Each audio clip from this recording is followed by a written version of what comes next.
জাতীয় নাগরিক পার্টির আহ্বায়ক নাহিদ ইসলাম বলেছেন, শেখ হাসিনার আমলে হওয়া জাতীয় ও স্থানীয় পর্যায়ে সব নির্বাচনকে আনুষ্ঠানিকভাবে অবৈধ ঘোষণা করার জন্য বলেছি। সে সময় শেখ হাসিনা একটি ফেসিবাদী শাসন ব্যবস্থায় নির্বাচন করেছিল, ভোটের অধিকার হরণ করেছিল, রাতে ভোট হয়েছে, দামি প্রার্থীর ভোট হয়েছে, সে নির্বাচনগুলো নিয়ে প্রশ্ন রয়েছে। শনিবার রাতে প্রধান উপদেষ্টার সঙ্গে বৈঠক শেষে এসব কথা বলেন তিনি। নাহিদ ইসলাম বলেন, গণ-অভ্যুত্থানে প্রতিশ্রুতি রক্ষায় উনি দায়িত্ব গ্রহণ করেছিলেন। সে দায়িত্ব সম্পন্ন করেই তিনি যেন সিদ্ধান্ত নেন যে কোনো বিষয়ে। নির্ধারিত সময়ের মধ্যে যেন জুলাই ঘোষণাপত্র জারি করা হয় সে বিষয়ে আমরা আহ্বান জানিয়েছি। সরকারের পক্ষ থেকে আমাদেরকে আশ্বস্ত করা হয়েছে।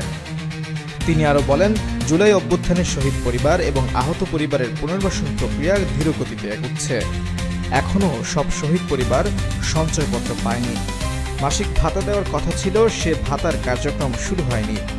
খুব দ্রুত সময়ের মধ্যে যেন সব প্রতিশ্রুতি নিশ্চিত করা হয়। নাহিদ ইসলাম বলেন, শেখ হাসিনার আমলে নির্বাচনগুলোকে আদালতে নিয়ে এক ধরনের পরিস্থিতি তৈরি করা হচ্ছে। বিশৃঙ্খলা এড়াতে আগের নির্বাচনগুলোকে আইনগতভাবে অবৈধ ঘোষণা যাতে করা হয়। তিনি বলেন, নির্বাচন কমিশনের উপর আস্থা রাখতে পারছি না। নির্বাচন কমিশন পুনর্গঠন করে যেন স্থানীয় সরকার নির্বাচন দ্রুত আয়োজন করা হয়। এনসিপির এই আহ্বায়ক বলেন, জুলাই গণহত্যার বিচার ও সংস্কার প্রক্রিয়া চলমান। গণপরিষদ ও আইনসভা নির্বাচনের কথা বলেছে।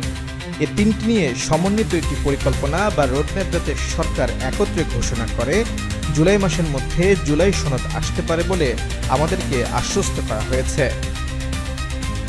ডিসেম্বর থেকে জুলাই সময়ের মধ্যে যে নির্বাচন হবে সেটিরও একটি নির্দিষ্ট রোডম্যাপ দেওয়ার জন্য সরকারকে আহ্বান জানিয়েছি।